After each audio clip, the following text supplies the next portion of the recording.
Remercions pour la réunion des ouvriers. Nous prions que tu nous illumines dans ta parole. Nous prions que ta parole porte de fruits dans chaque vie, dans toute la vie des ouvriers et des ministres au nom de Jésus-Christ. Nous prions, Seigneur, que la trompette, lorsqu'elle sonnera, nous trouvera prêts. Nous ne serons pas laissés ici sur terre, mais comme des saints prêts pour être enlevés, nous serons enlevés avec tous les saints. Au nom puissant de Jésus, nous prions. Un bon Amen. Asseyez-vous. Ce soir, nous allons examiner 1 Corinthiens 15, du verset 51 au 52. Du verset 51 au verset 52. Voici, je vous dis un mystère. Nous ne mourrons pas tous, mais tous nous serons changés. 52. En un instant, en un clin d'œil, à la dernière trompette, la trompette sonnera, et les morts ressusciteront incorruptibles, et nous serons changés. Au milieu de ce verset, c'est dit que la trompette sonnera. Dans la pensée de l'apôtre Paul, il a compris l'usage de la trompette en Israël lors des pérégrinations dans le désert. Au temps de Gédéon, lorsqu'il a rassemblé le peuple pour la guerre contre les Madianites, et que les 32 000 ont suivi, finalement 300 personnes, la trompette a sonné pour eux. Dans le temple, lorsqu'ils venaient pour leur adoration, l'apôtre Paul connaissait bien l'usage des trompettes lors de l'adoration dans le tabernacle.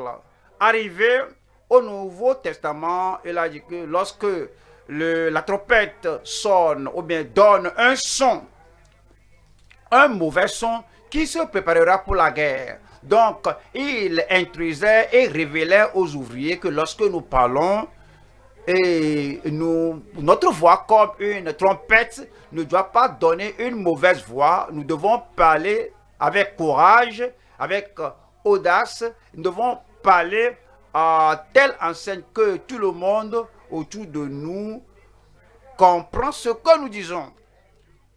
Et comme on voit les instrumentistes, si la trompette donne un son discordant, on voit les instrumentistes ou bien l'orchestre qui joue des instruments, et si le trompettiste donne un son discordant, cela va apporter la distraction et ça va faire dégamer les gens, et les gens ne vont pas jouir de la mélodie de la chanson. Cela veut dire donc que comme les diverses partitions de la musique, et les ouvriers font leur tâche, les membres font leur tâche, les choristes chantent, tout le monde sa partition, chacun doit émettre un son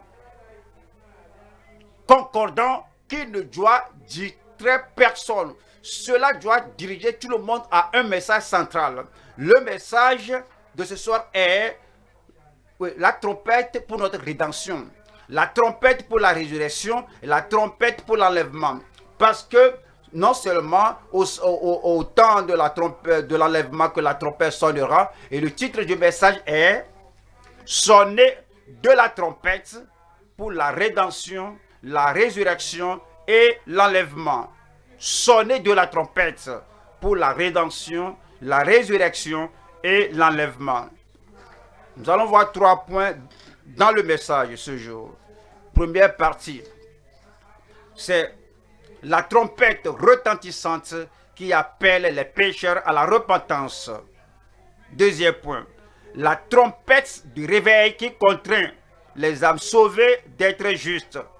Troisième partie, la trompette de l'archange pour prendre les saints à l'enlèvement. Premier point, la trompette retentissante qui appelle les pécheurs à la repentance. Nous allons voir 3 points ici. Première partie, c'est la voix sonore alarmante du prédicateur. 2. La vocation du prophète à sonner de la trompette sonore. 3. La trompette au son agaçant du proclamateur. Première partie ici, c'est la voix sonore alarmante du prédicateur. C'est dit en Ésaïe 58, Ésaïe 58, verset 1. Ésaïe 58, verset 1. Crie à plein gosier, ne te retiens pas. Élève ta voix comme une trompette et annonce à mon peuple ses iniquités, à la maison de Jacob ses péchés. Si on ne crie pas comme de la trompette, les gens vont rater ce qui serait dit au dernier jour par la trompette. Donc nous devons prendre notre voix comme une trompette, crie à plein gosier, ne te retiens pas. Ézéchiel, je fais de toi une sentinelle sur la maison d'Israël. Si je dis aux pécheurs que certainement tu mourras, si tu ne l'avertis pas, si tu n'élèves pas ta voix comme une trompette, il mourra dans ses péchés, mais je te redemanderai son sang. Jérémie, ne dis pas que tu es enfant, un enfant. Tu iras vers ceux-là que je t'envoie. Et tu viras vers eux, tu vas déraciner, tu vas abattre. Et Jésus a dit à ses disciples, allez partout, le monde entier, et prêcher la bonne nouvelle à toute la création. Et chacun de nous, comme nous allons de cette manière, nous allons élever notre voix, une voix semblable à une trompette qui alarme. Et dit ici, crie à plein gosier, ne te retiens pas, élève ta voix comme une trompette, et annonce à mon peuple ses iniquités, à la maison de Jacob ses péchés. Verset 2 dit, tous les jours ils me cherchent, ils veulent connaître mes voies, comme une nation qui aurait pratiqué la justice. Ils sont superficiellement justes, ils ont la justice morale, la justice de la loi, qui ne peut pas les sauver. Ils n'ont pas la justice de la foi, la justice de Christ. Et c'est dit que dis-leur que la religion ne suffit pas. Dis-leur que les rituels ne suffisent pas. Dites-leur que tout ce qu'ils font et les choses sur lesquelles ils fondent leur salut ne peut pas sauver. Ils doivent se repentir et venir à Christ. Vous me cherchez au quotidien.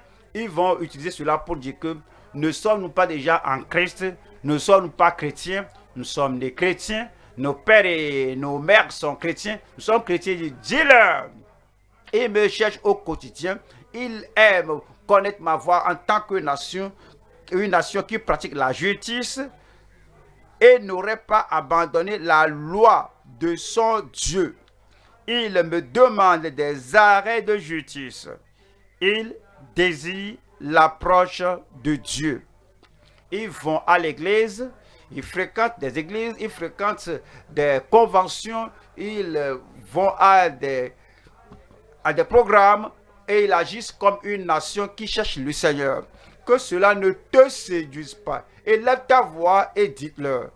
Il pourrait avoir des gens dans notre église ici qui viennent depuis des années, qu'ils ont une religion superficielle, ils ont une religion superficielle, une justice superficielle, mais ils n'ont pas la paix du cœur, ils n'ont pas la joie du salut, ils n'ont pas la victoire sur le péché.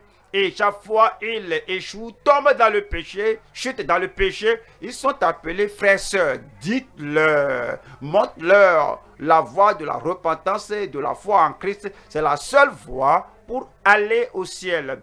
Ne permets pas à leur hypocrisie, à leur dissimulation, à leur simulacre que oui, je fais partie d'eux. Non, que cela ne t'empêche pas. Élève ta voix comme une trompette. Et Ésaïe 27, verset 13. En ce jour, on sonnera de la grande trompette. La grande trompette sonnera. Et alors reviendront ceux qui étaient exilés au pays d'Assyrie, ou fugitifs au pays d'Égypte, et ils se prosterneront devant l'Éternel. Et alors ils vont entendre le pécheur, le prédicateur du moins, qui va donner, oui, l'alarme, sonner de l'alarme avec une voix, et ces gens viendront servir le Seigneur et sur la montagne sainte à Jérusalem. Osée 8, 1, Osée 8, 1. Embouche la trompette, l'ennemi font comme un aigle sur la maison de l'Éternel, parce qu'ils ont violé mon alliance et transgressé ma loi. C'est pourquoi on parle avec certitude, avec courage, on parle la voix claire avec persuasion, que ceux qui entendent n'aient pas de doute, qu'ils sachent que nous nous adressons à eux, que s'ils ne se repentent pas, ils périront également. Verset 8 ici. Verset 3 nous dit: Israël a rejeté le bien, l'ennemi le poursuivra. C'est pourquoi nous leur parlons, c'est pourquoi nous les appelons, c'est pourquoi nous leur disons que tu es l'homme là, c'est toi la femme. Tu dois te repentir parce que tu connaissais le Seigneur, le Dieu d'Abraham, le Dieu d'Isaac, le Dieu de Jacob. Mais maintenant, tu as oublié la bonne chose que le Seigneur t'a donnée. C'est pourquoi l'ennemi te poursuit. Verset 8 dit: Israël est anéanti. Ils sont maintenant parmi les nations, comme un vase qui n'a pas de prix. Nous leur disons, nous leur parlons nous leur disons que parce que tu t'es retourné au péché, parce que tu es mauvais, tu es maintenant un rétrograde, Dieu n'a pas de plaisir en toi présentement. Et le verset 12 dit: que j'écrive pour lui toutes les ordonnances de ma loi. Elles sont regardées comme quelque chose d'étranger. Les enfants d'Israël sont parvenus à un moment où la parole de Dieu, la loi de Dieu, la proclamation de la parole de Dieu devient une chose étrangère pour eux. Et le prophète maintenant dit, a reçu l'ordre d'aller leur parler, et c'est dit au prophète d'élever sa voix comme une trompette. Faut pas se laisser à leur excuse que oui, nous sommes dans le Seigneur, nous sommes ceci. Le ciel les évalue, le ciel les juge, le ciel leur fait savoir qu'ils sont mauvais devant Dieu, parce que ils prennent le bon plaisir du Seigneur, le bon programme de Dieu, la bonne parole de Dieu comme chose étrangère. Donc, que cela soit le numéro 1, ça c'est la voix sonore à la menthe du prédicateur. 2, c'est la vocation du prophète à sonner de la trompette sonore. Allons à 2 Samuel 12.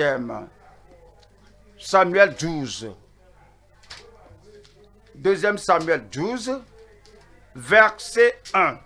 L'Éternel envoya Nathan vers David, et Nathan vint à lui et lui dit: il y avait dans une ville 2 hommes, l'un riche et l'autre pauvre. David avait commis un péché terrible, un péché que même les gens de la nation sous lui, ces sujets, n'auraient pas commis.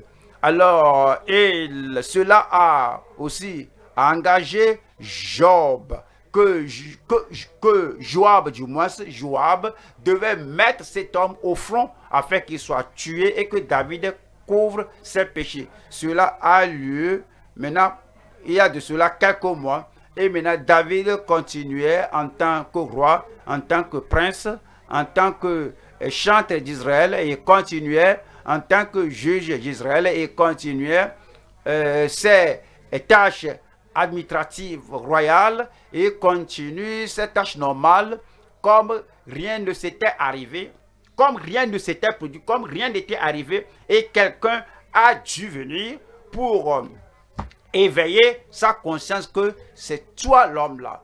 oui, oui, quoi que tu sois un roi, mais quoi que tu sois oui, le prince, le roi du pays, tu n'es pas agréable devant le Seigneur. Et personne ne lui avait dit, personne ne savait, mais il savait les gens qui travaillaient avec lui dans la maison.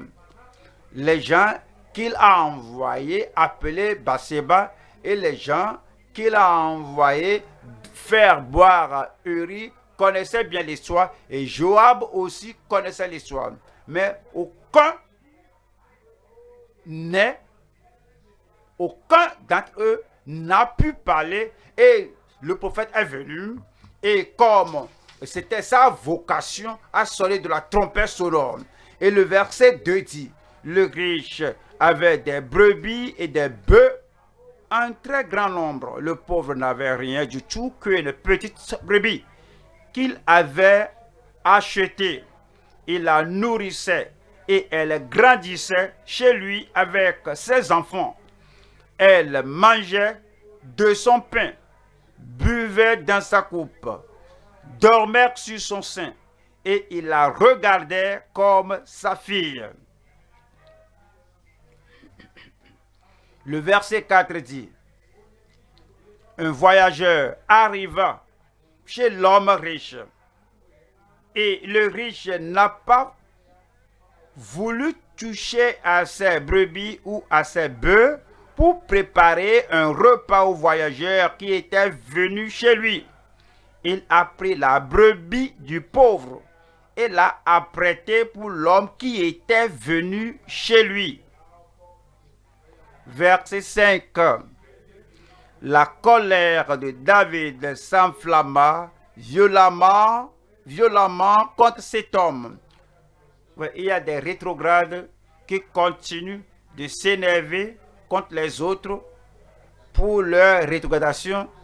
Les rétrogrades de pécheurs terribles et des pécheurs clandestins qui cachent leurs péchés dans leurs entrailles lorsqu'ils apprennent que celui-ci a fait ceci, celui-ci a fait le malin. Donc, ils se tiennent en position des gens pour discipliner les autres, pour dire que l'homme là doit souffrir pour ses péchés. La femme là doit souffrir pour les péchés qu'il a commis. Alors que, et quitte le travail, ne fais rien encore. Tu es juste, tu es saint, tu ne peux pas toucher les choses sacrées du Seigneur.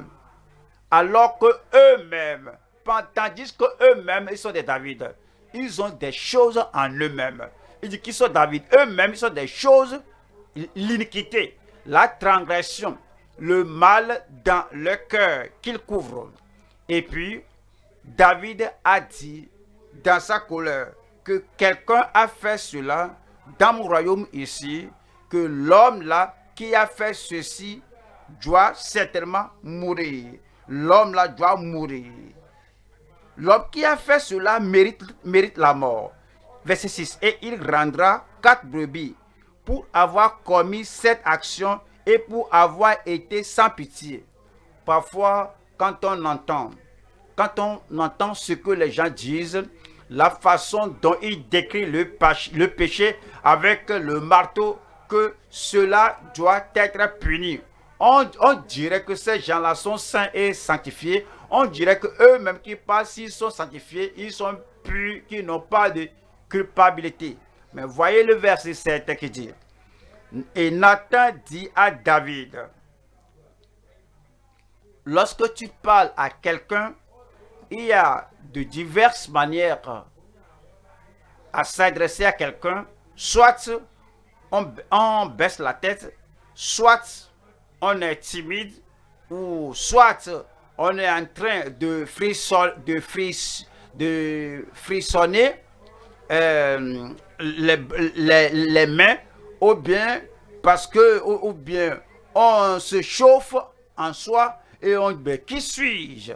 Voici le roi. Si je ne suis pas prudent, le roi a l'autorité, le roi a le dernier mot et il peut m'éliminer. Si tu penses à toi-même conscient qu'il peut tomber sur moi, il peut me persécuter, il peut m'emprisonner, il peut me jeter dans le cachot, il peut me séparer de ma famille. Si tu penses à toi-même de cette manière, tu ne peux pas élever ta voix comme une trompette.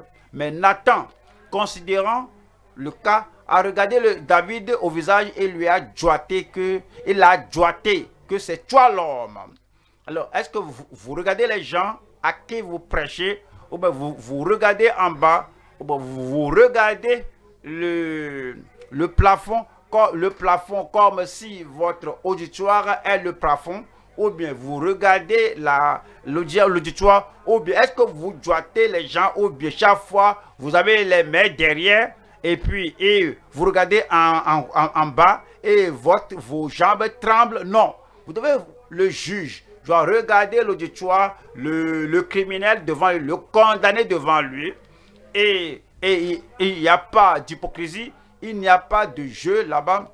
Alors il n'y a rien pour intimider l'homme qui a la vocation à sonner de la trompette sonore. Et il lui a dit que, oui, et tu es cet homme-là. Ainsi parle l'Éternel, le Dieu d'Israël. Je t'ai oint pour roi sur Israël et je t'ai délivré de la main de Saül. Et dit au verset 13, David dit à Nathan, j'ai péché contre l'Éternel. C'est lorsque la trompette donne un son direct, persuasif, un son sonore et pénétrant, un son convaincant que l'homme David ou toute autre personne serait en mesure de dire que j'ai péché. Et il lui a déclaré la miséricorde de Dieu. Oui, ils devaient comprendre leur péché, qu'ils ont besoin de pardon, ils ont besoin de la grâce de Dieu pour sortir du péché et pour mener une vie de victoire et ce que eux-mêmes ne peuvent pas, ce que la vie qu'ils eux-mêmes ne peuvent pas mener. Et ce Nathan proclame maintenant la vérité de la miséricorde de Dieu. Troisième partie, la trompette au son agaçant du proclamateur. La trompette au son agaçant du proclamateur. Premier roi 22, verset 17. Michée répondit, je vois tout Israël dispersé sur la montagne comme des brebis qui n'ont point de berger. Et l'Éternel dit, ces gens n'ont point de maître, le maître n'est plus là, le maître est mort. Que chacun retourne en paix dans sa maison. Verset 18. Le roi d'Israël dit à Josaphat, ne te l'ai-je pas dit, il ne prophétise sur moi rien de bon. Il ne prophétise que du mal. L'homme là s'était fâché. Je savais que c'est ce qu'il dira. Je savais que c'est ce qu'il dira. Parce que lui n'est pas social. Parce que lui n'est pas une personne compatible. Lui, il n'est pas compatissant. Lui, quand il voit que voici le péché, il l'appelle péché.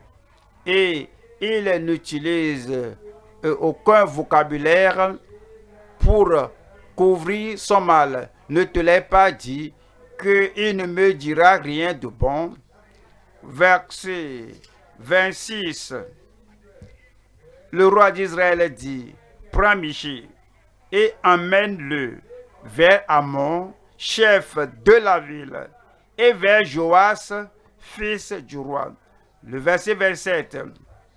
Tu diras, ainsi parle le roi, mettez cet homme en prison et nourrissez-le du pain et de l'eau d'affliction jusqu'à ce que je revienne en paix. Verset 28. Et Michée dit, si tu reviens en paix, l'Éternel n'a point parlé par moi. Si tu reviens en paix, c'est le prophète, c'est le proclamateur. c'est le véritable prédicateur. Il était sûr de son message. Il était sûr de ce que le Seigneur lui a dit, a révélé à l'homme.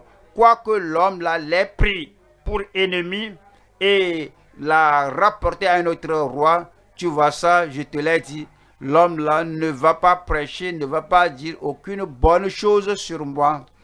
Et non seulement il le dit derrière moi, même devant moi, il élève sa voix sonnant de trompette et cette voix m'agace. Si tu es un véritable prédicateur de l'évangile, tu vas raconter l'histoire telle qu'elle est. Et, et le roi dit que écoutez chacun de vous. Acte 24. Acte 24. Acte 24, 24. Quelques jours après, Félix vint avec Drusille, sa femme, qui était juive, et il fit appeler Paul. Il l'entendit sur la foi en Christ. Maintenant, comprenez, Paul était emprisonné à cette époque et l'homme qui pouvait avoir l'autorité de l'affranchir, cet homme, Félix, et qui a le pouvoir, s'il dit et dit au geôlier là-bas que l'homme là soit ôté de la prison, ainsi Paul serait libéré. Mais il a appelé Paul pour entendre ce que la loi a dit, l'évangile a dit. L'évangile du salut, l'évangile qui importe après que nous serons ôtés de ce monde. Et c'est le verset 25. Mais comme Paul discourait sur la justice, il parlait au roi, sur la tempérance et sur le jugement à venir. Philippe, effrayé, dit, pour le moment, retire-toi. Quand j'en trouverai l'occasion, je te rappellerai. Il n'a pas pu rappeler. Mais Paul a joué son rôle. Est-ce que vous jouez votre rôle en prêchant aux gens? Est-ce que vous parlez de la repentance? Est-ce que vous parlez de se détourner de tous leurs péchés pour croire au Seigneur Jésus-Christ afin qu'il soit sauvé? Ou bien vous donnez un message mielleux, un message doux que personne ne peut voir dans ce message-là et les gens jouissent de ce message. Le l'ivrogne jouit du message, le fornicateur jouit du message, le voleur et le larron national jouit du message, et le séducteur, le menteur jouit du message, le rétrograde jouit du message et dit, oh, j'aime entendre l'homme là prêcher. Et cela ne blesse personne. Il ne blesse personne. Cela n'amène personne sous conviction. Il est doux, il est bon, il est civilisé. Vraiment, c'est une personne bien sociale. Alors, ce tel prédicateur ne peut sinon aiguillonner personne. Mais celui qui va déclarer la parole de Dieu telle qu'elle est, qui va faire que les gens se prosternent pour dire, Seigneur, que ferons-nous pour que nous soyons sauvés? Ce sont les gens qui élèvent leur voix comme une trompette. Je prie que Dieu vous accorde une bonne voix de trompette. Une bonne voix de trompette qui mène à conviction.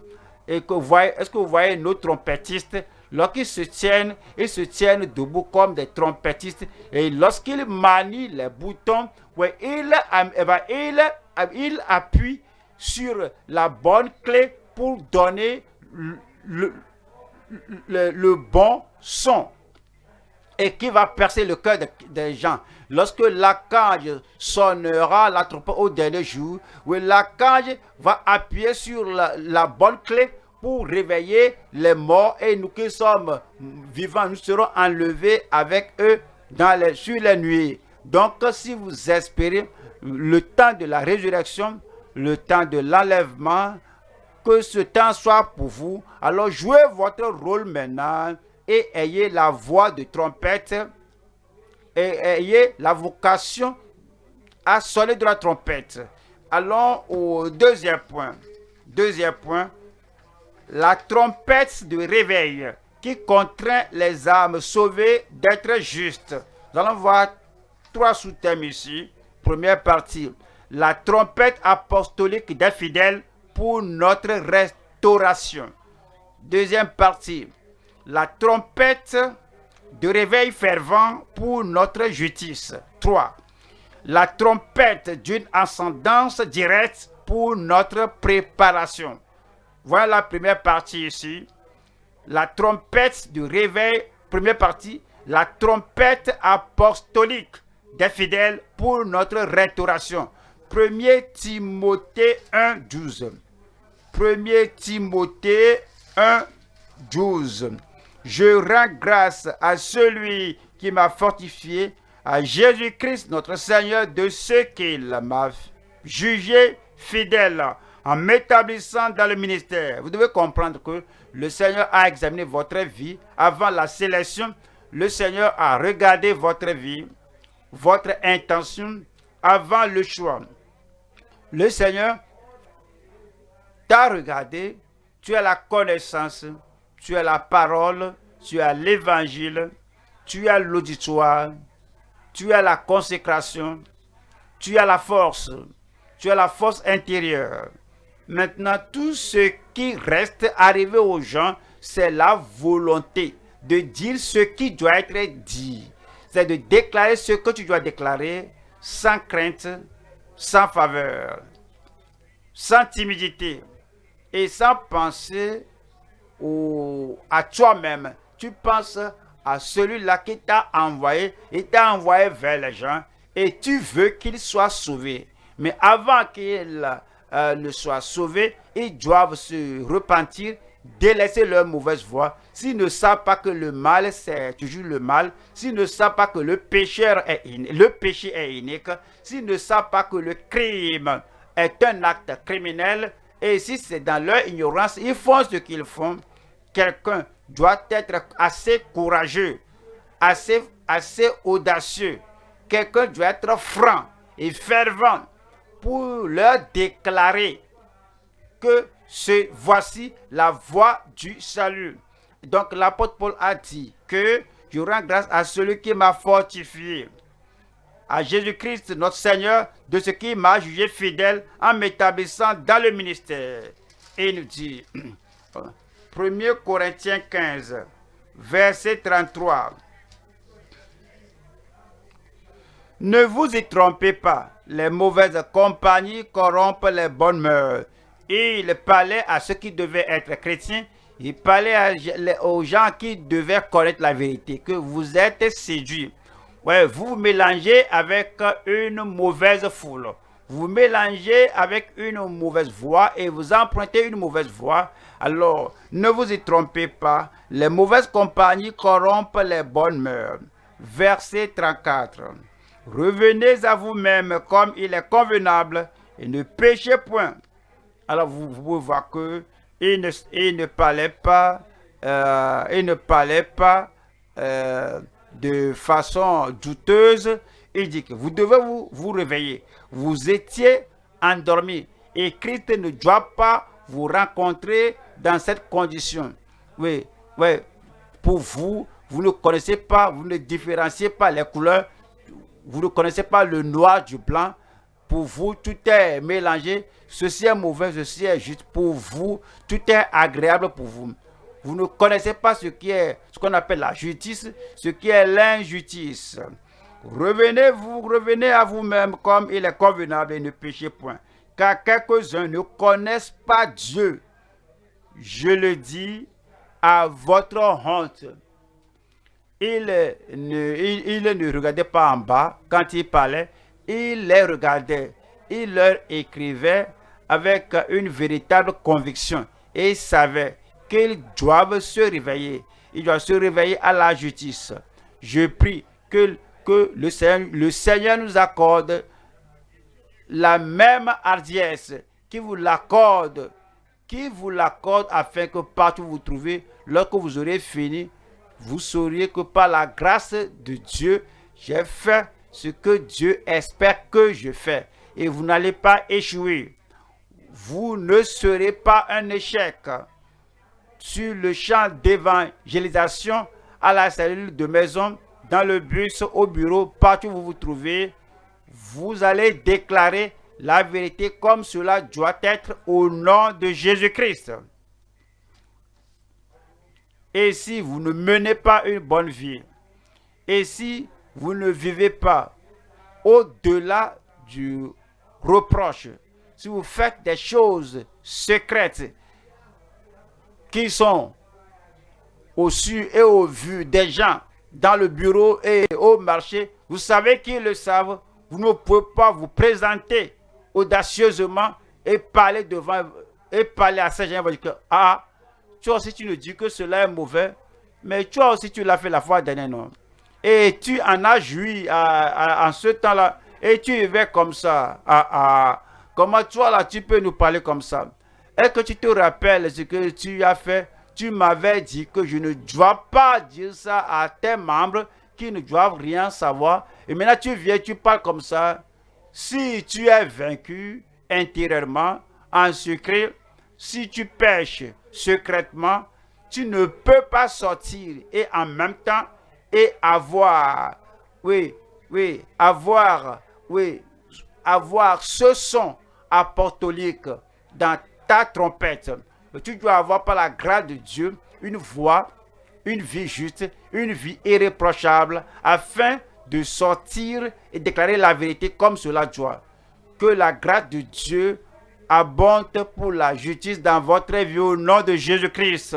Allons à la deuxième partie ici. La trompette de réveil fervent pour notre justice. La trompette de réveil fervent pour notre justice. Acte 18. Acte 18, verset 24. Un juif nommé Apollos, originaire d'Alexandrie, homme éloquent. Qu'est-ce qui fait d'un homme un éloquent? Il connaît le sujet. Cela le rend éloquent. Il a la conviction de ce qu'il a à dire. Il savait que voici le message qui doit sauver le pécheur. Et si le pécheur n'entend pas ceci et agit selon ce message et se repent sur la base de ce message, il sera perdu pour toujours. Il connaissait son appel. Il dit que je suis appelé à sauver et à faire ce qu'un autre homme en ce temps-ci n'a fait ou ne fera. Il savait que je suis le choix de Dieu pour déclarer ce message essentiel, nécessaire, indispensable, cette vérité à cet homme en ce temps-ci. Cette conviction fait d'un homme, fait d'une femme, une personne éloquente, et que je le sauve maintenant par la grâce de Dieu, à travers l'aide de Christ, par l'expiation de Christ de l'enfer. Cette connaissance fait d'un homme éloquent. Un juif nommé Apollos, originaire d'Alexandrie, homme éloquent et versé dans les Écritures, vint à Éphèse. Et il connaissait là où se trouvent ces versets. Il connaissait là où l'évangile est bien épelé. Il connaissait la voie du salut, sans aucune ombre de doute dans son esprit. Et il s'est dit qu'il est versé dans les Écritures. Verset 25 dit, « Il était instruit dans la voie du Seigneur et fervent d'esprit. » Et fervent d'esprit. Fervent d'esprit. Il ne permettait à personne de le calmer. Pourquoi tu cries comme ça? Je crie parce que je veux que tout le monde m'entende. Pourquoi tu es si empressé comme ça? Parce que je sais que tu pourrais ne pas vivre jusqu'à demain. Parce que même si arrivé demain, tu peux ne pas avoir l'occasion de te repentir demain. Pourquoi tu cours après moi à tout moment et tu me dois à tout moment, c'est parce que l'Esprit de Dieu me contraint et l'Esprit me colle à toi, que tu es en danger, que je dois te parler maintenant. C'est l'homme qui a l'esprit fervent. Et on nous dit de cet Apollos qui était un homme éloquent et versé dans les Écritures et qu'il était fervent d'esprit, il annonçait et enseignait avec exactitude de toute sa force, de tout son esprit. Il ne disait pas que je ne sais pas ce que je ferai demain, donc que je garde ma voix, que je garde mon énergie.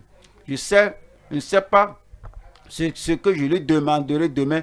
Je pourrais avoir besoin d'un boulot de lui, donc je dois être prudent de ce que je dis. Non, il ne cherche rien d'autre.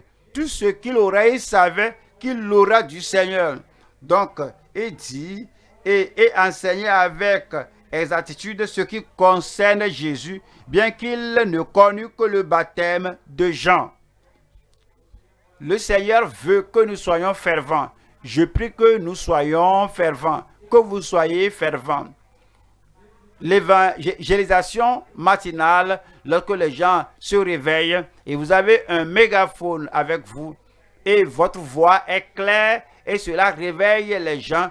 Comme ils se réveillent, ils entendent la voix très claire, leur montrant la voie du salut et la parole du salut. La nuit, avant que tu ne t'endormes, dans ton domaine, tu as un mégaphone, tu déclares. Qui sait qu'il y a que la personne qui pourrait ne pas aller jusqu'à demain. Et tu es si passionné parce que tu leur dis que voici la voie du Seigneur. Les bonnes voies, marchez-y. Dans le bus, tu n'en es pas négligent. Dans le taxi, tu n'en es pas négligent. Dans ton quartier, tu n'en es pas négligent. Tu connais l'Écriture, la parole du salut. Et tu es fervent à déclarer cela aux gens, à déclarer la voix du Seigneur aux gens. Voyons la troisième partie ici. La trompette d'une ascendance directe pour notre préparation.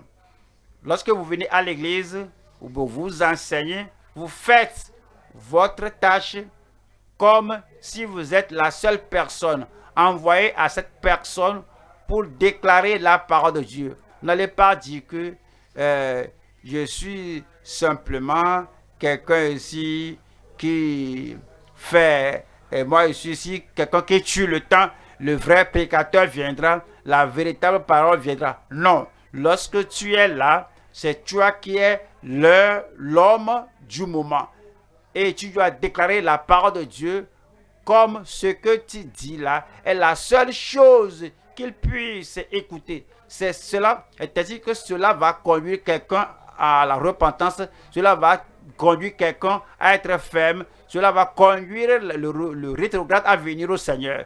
Tu ne vas pas dire que je suis ici pour tuer le temps, que le vrai message viendra. D'accord? Si le vrai message est à venir, ce que tu enseignes, ce que tu prêches ici, qu'est-ce que cela est? Donc, c'est un message non réel. Donc, c'est un message inutile. Donc, ça, c'est un message non important. Ça, c'est un message qu'on peut s'en passer. Si tu es là, donc si tu es sur le pupitre et personne d'autre ne parle, tu prêches aux gens comme si c'est la trompette d'une ascendance directe pour la préparation des gens. Qui sait que le Seigneur pourra venir à la fin de ton message et pour te relayer. Donc nous parlons de la trompette d'une ascendance directe pour notre préparation. Matthieu 24.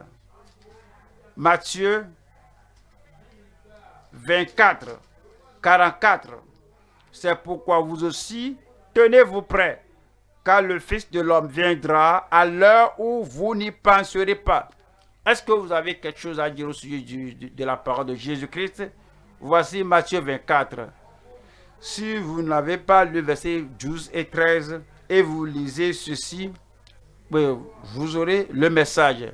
Si vous n'avez pas lu verset 42 de ce chapitre, ce verset vous donnerait assez de choses. Si vous n'avez pas entendu parler du chapitre 24, verset 13 ou 14, ce message, ce verset vous donnerait quelque chose qui vous conduirait à réfléchir, à vous préparer pour le Seigneur. C'est ainsi que vous devez prêcher la parole qui sort de vous. Si on n'a pas entendu une autre personne, si on n'a pas entendu ce que l'autre dira après toi, la parole doit être très, très claire. Que les gens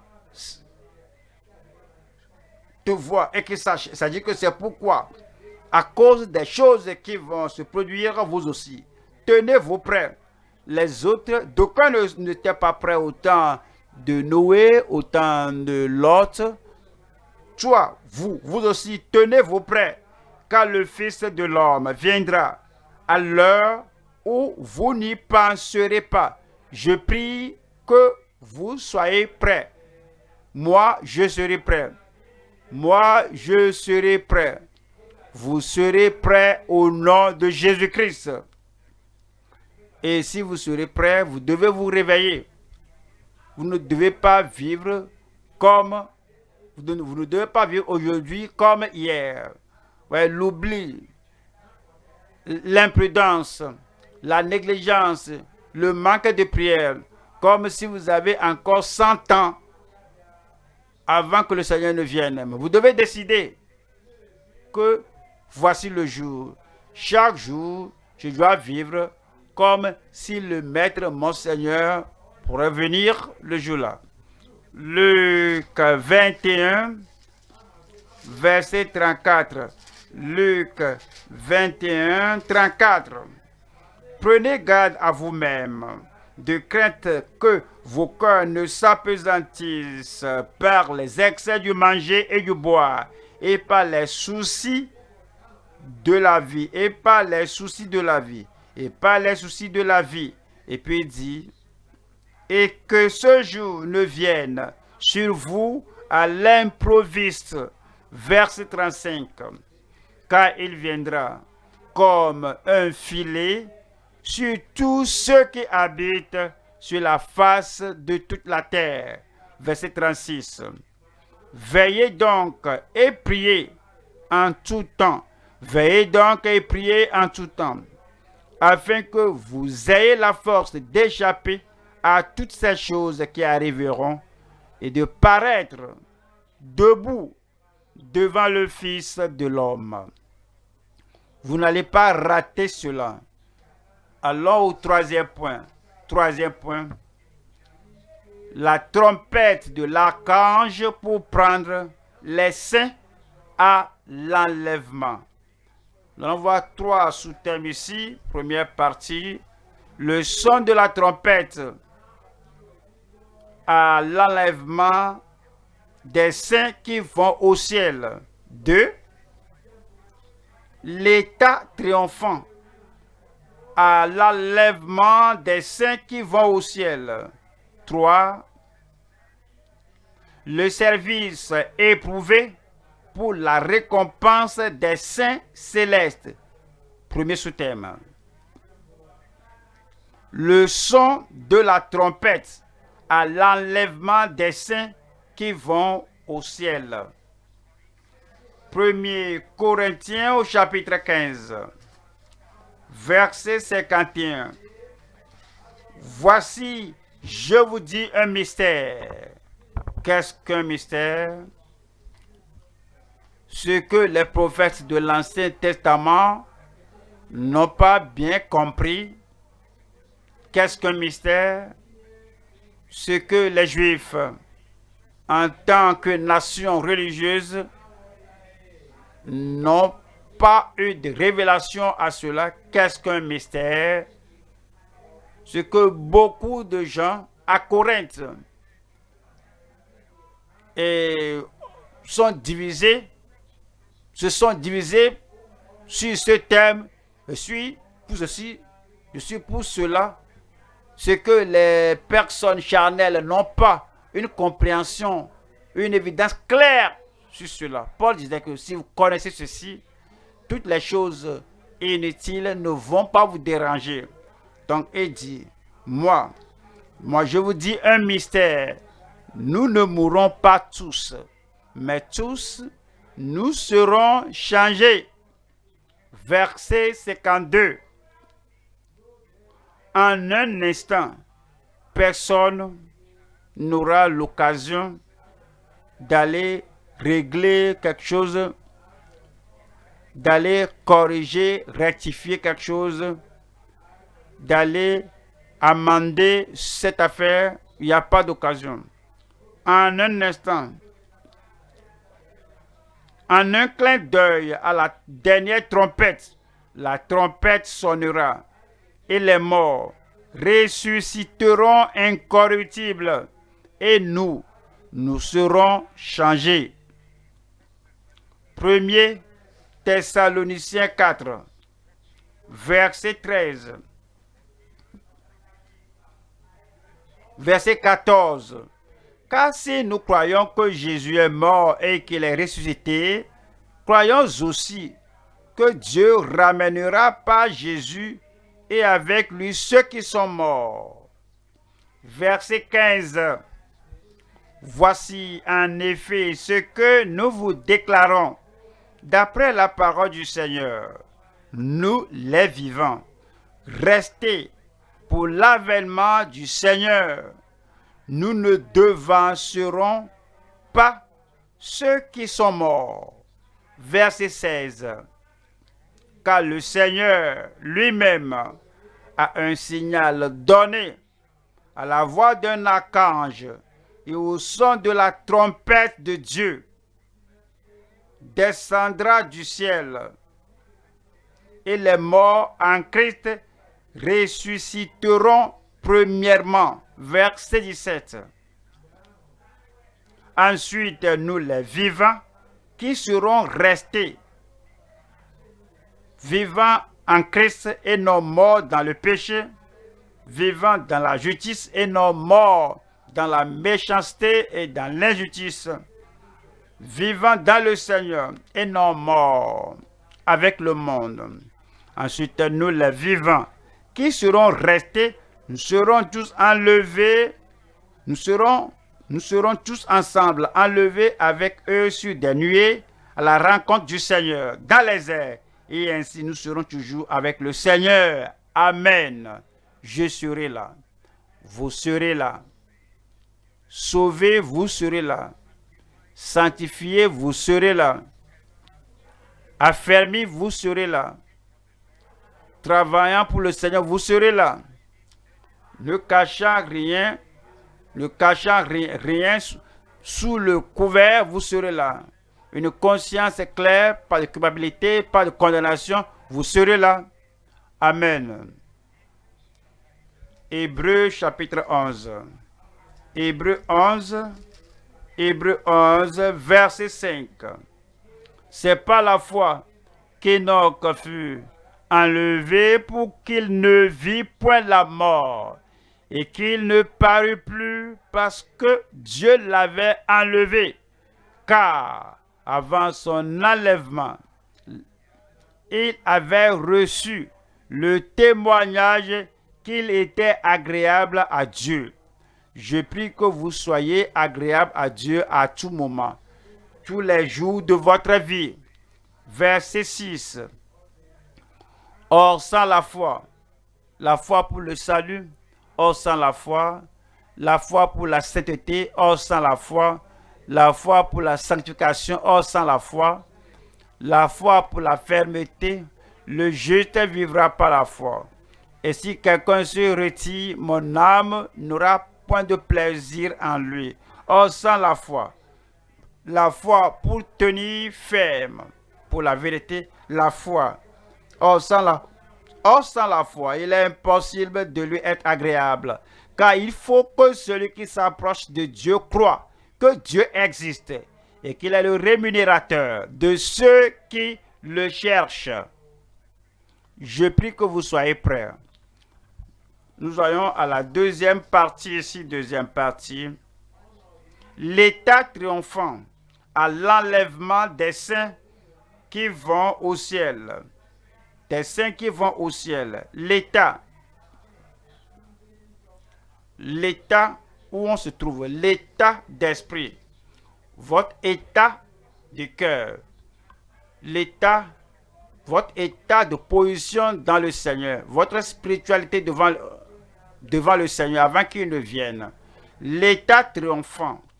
Vous n'êtes pas subjugué, vous n'êtes pas vaincu, vous n'êtes pas écrasé, vous n'êtes pas submergé, vous ne titubez pas, vous ne doutez pas, vous tenez fermement, de façon inébranlable dans le Seigneur, triomphant plus que vainqueur.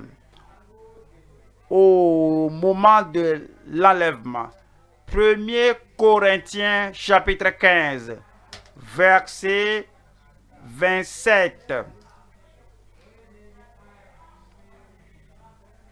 et verset 57. Mais grâce soit rendue à Dieu, qui nous donne la victoire sur le péché, la victoire sur le péché clandestin, la victoire sur le péché, la victoire sur le péché public habituel. Mais grâce soit rendue à Dieu qui nous donne la victoire par notre Seigneur Jésus-Christ. Je prie qu'il vous garde victorieux. 1er Thessaloniciens chapitre 3, verset 13. 1er Thessaloniciens 3, 13. Afin d'affermir vos cœurs, pour qu'ils soient irréprochables dans la sainteté devant Dieu notre Père, lors de l'avènement de notre Seigneur Jésus avec tous ses saints. À l'avènement du Seigneur Jésus, alors il veut nous rencontrer irréprochables dans la sainteté. Nous savons qu'il pourra venir à tout moment, que ce soit la nuit, à tout moment, il pourra être là. On n'a pas le luxe de nous plonger dans des choses pécheresses. On n'a pas la liberté de mener une vie de condamnation.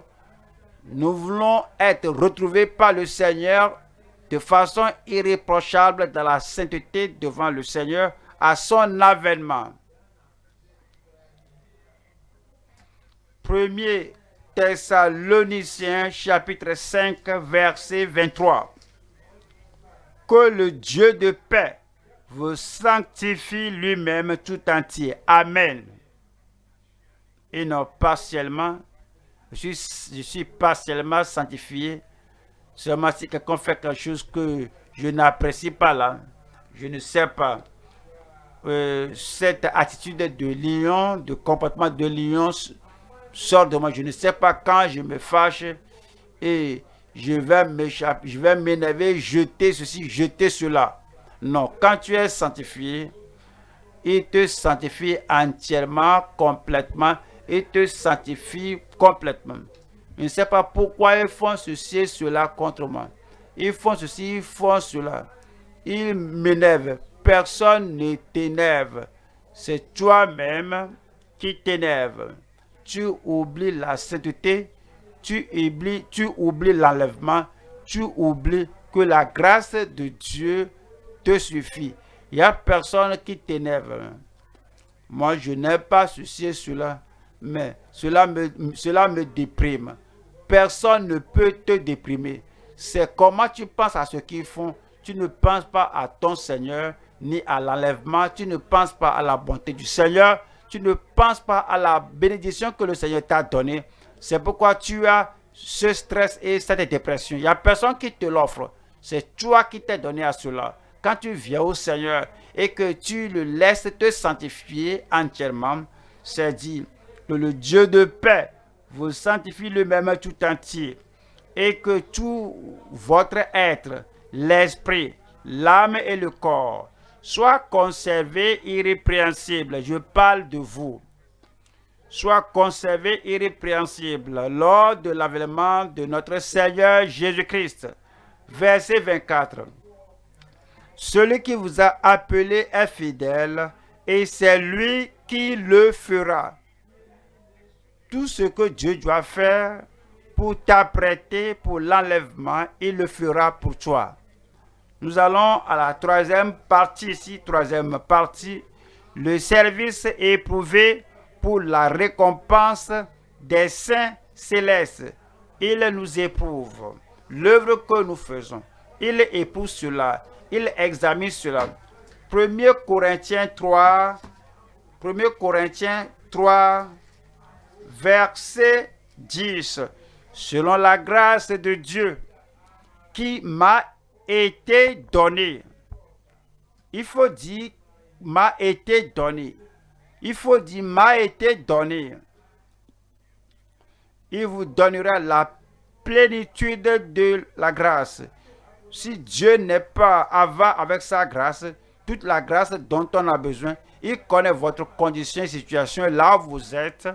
Dieu connaît l'irritation des gens autour de vous, ce que cela peut causer, et votre grâce sera plus grande que votre problème, plus grande que vos épreuves, plus grande que vos tentations. Si quelqu'un dit que je vais le pousser à tomber, je vais le faire échouer, la grâce de Dieu dans votre vie sera plus grande que leur projet, leur conspiration, leur complot. Vous serez victorieux. De qui je parle ici? Amen. Je me réjouis avec vous. Une plus grande grâce sera sur votre vie. Et selon la grâce de Dieu qui m'a été donnée, j'ai posé le fondement comme un sage architecte. Et un autre bâtit dessus. Mais que chacun prenne garde à la manière dont il bâtit dessus. Verset 11. Car personne ne peut poser un autre fondement que celui qui a été posé, savoir Jésus-Christ. Verset 12. Or, si quelqu'un bâtit sur ce fondement avec de l'or, de l'argent, des pierres précieuses, du bois, du foin, du chaume, l'œuvre de chacun sera manifestée, car le jour la fera connaître, parce qu'elle se révélera dans le feu, et le feu éprouvera ce qu'est l'œuvre de chacun. Verset 14. Si l'œuvre bâtie par quelqu'un sur le fondement subsiste, il recevra une récompense. Verset 15. Si l'œuvre de quelqu'un est consumée, il perdra sa récompense. Pour lui-même, il sera sauvé, mais comme au travers du feu. Qu'est-ce que cela veut dire? La personne travaillait dans sa propre vie, il est saint, parce que sans la sanctification, personne, aucun homme, aucune femme, aucun prédicateur, aucun ministre, aucun ouvrier, aucun pasteur ne verra le Seigneur. Il est saint. Mais en travaillant pour le Seigneur, il n'est pas efficace à faire sortir les gens du péché au salut. Mais il est saint lui-même. Il n'est pas efficace, il n'est pas fervent, il n'est pas diligent à faire tenir les gens, à affermir les gens. Parce qu'on doit, il est saint, parce qu'on doit chercher la paix avec les gens et être saint. Si tu es injuste toi-même, si tu n'es pas saint, tu ne peux pas voir le Seigneur. Mais tu es saint personnellement, tu es sanctifié, cela t'apprête pour le ciel. Mais l'œuvre que tu fais, Tu fais l'œuvre à telle enseigne que personne ne comprend la parole du salut, la parole de réconciliation, la parole de rédemption. Les gens ne comprennent pas. Donc, tout ce que tu faisais, l'œuvre religieuse, tout est consumé par le feu. Comme quelqu'un qui vit dans une maison qui est incendiée, la personne n'a pas aucune occasion d'emporter ces choses. Il a échappé l'incendie, mais il n'a rien fait sortir. Il y a des gens qui iront au ciel là-bas parce qu'ils sont sauvés, parce qu'ils ont une relation personnelle avec Dieu, mais ils iront là-bas les mains vides, toutes leurs œuvres consumées par le feu. Pensez-y. Nous avons encore un peu de temps à penser. Donc nous devons penser. Combien de personnes avez-vous amené au Seigneur? Combien de personnes sont fermes dans la foi à cause de toi? Combien de personnes ont une conviction ferme dans la justice et dans la sainteté à cause de ton ministère, à cause de ta vie? Si tout le monde dépend de tes paroles, de ton ministère, de ton message, seront-ils sauvés? Ouais, c'est l'épreuve. Les gens qui sont fervents, les gens qui sont fidèles, les gens qui sont focalisés, les gens qui ont décidé et ils déclarent la parole comme cela se doit. Il amène la conviction aux gens, il amène la conversion aux gens, il amène la consécration aux gens. Et les gens sont en mesure de tenir ferme dans le Seigneur. À l'avènement du Seigneur, grandes seront leurs récompenses. Je prie que vous soyez du nombre. Je serai du nombre. Je serai du nombre. Moi, je serai du nombre. Il va vous compter digne. Il vous comptera fidèle. Toute la grâce dont vous avez besoin pour être fidèle jusqu'au bout et d'œuvrer de s'y œuvrer pour amener plusieurs à la justice. À partir de ce soir, le Seigneur vous l'accordera. Vous l'avez au départ, il vous donnera plus. Où est la personne? Où est la personne là-bas? Pourquoi ne pas vous tenir debout? Plus de grâce, plus de force, plus de feu, plus de fidélité, plus de bonté de Dieu, plus d'énergie, plus de courage, plus d'intrépidité pour déclarer la parole et la volonté de Dieu. Ouvrez la bouche et parlez au Seigneur et vous donnera la grâce afin que vous soyez prêts pour ce temps-là, l'enlèvement, et que vous soyez prêts pour votre récompense et que vous ameniez plusieurs au Seigneur, le courage, l'énergie, le fondement pour élever votre voix comme une trompette. Parlez au Seigneur, donne-moi la grâce là. Et le Seigneur ne va pas vous échouer. Priez et le Seigneur vous exaucera.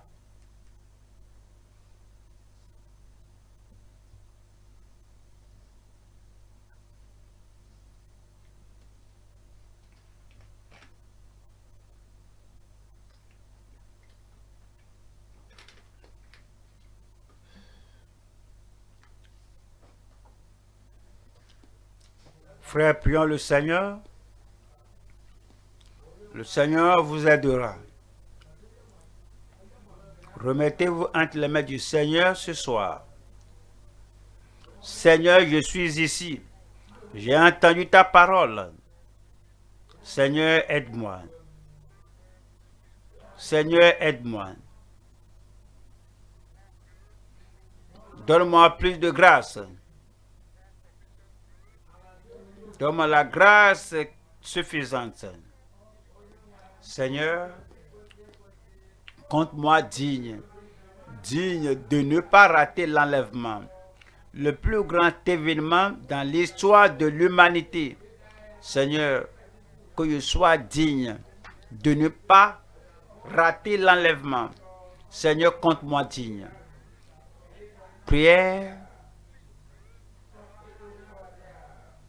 Priez le Seigneur ce soir. Seigneur, aide-moi à être fervent.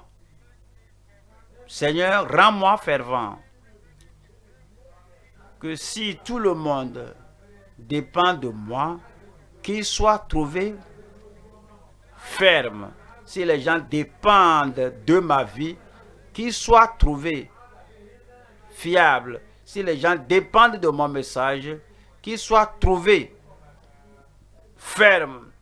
Seigneur, donne-moi la plénitude de grâce. Donne-moi toute la grâce dont j'ai besoin pour ce grand événement.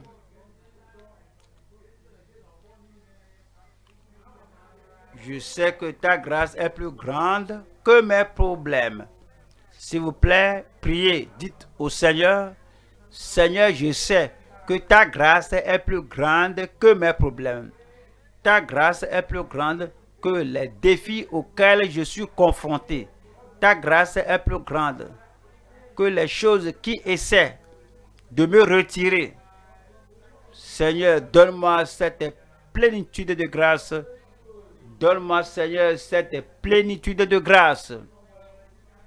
Seigneur, mon service sera éprouvé et récompensé. Chaque dimanche, chaque samedi, je suis ici. Parfois, mardi, je suis là. Dimanche, je suis à l'église. Lundi, je dois toujours être à l'étude biblique. Je sors pour évangéliser, gagner des âmes. Seigneur, de grâce, que mon service soit éprouvé, récompensé. En tant que croyant qui va au ciel, en tant qu'un saint qui va au ciel, que mon service ne soit pas consumé par le feu. Que mon service ne soit pas consumé par le feu. Je ne veux pas aller au ciel les mains vides. Je ne veux pas aller au ciel sans réussir dans mon cœur. Seigneur, aide-moi. Prions ce soir. Parlons au Seigneur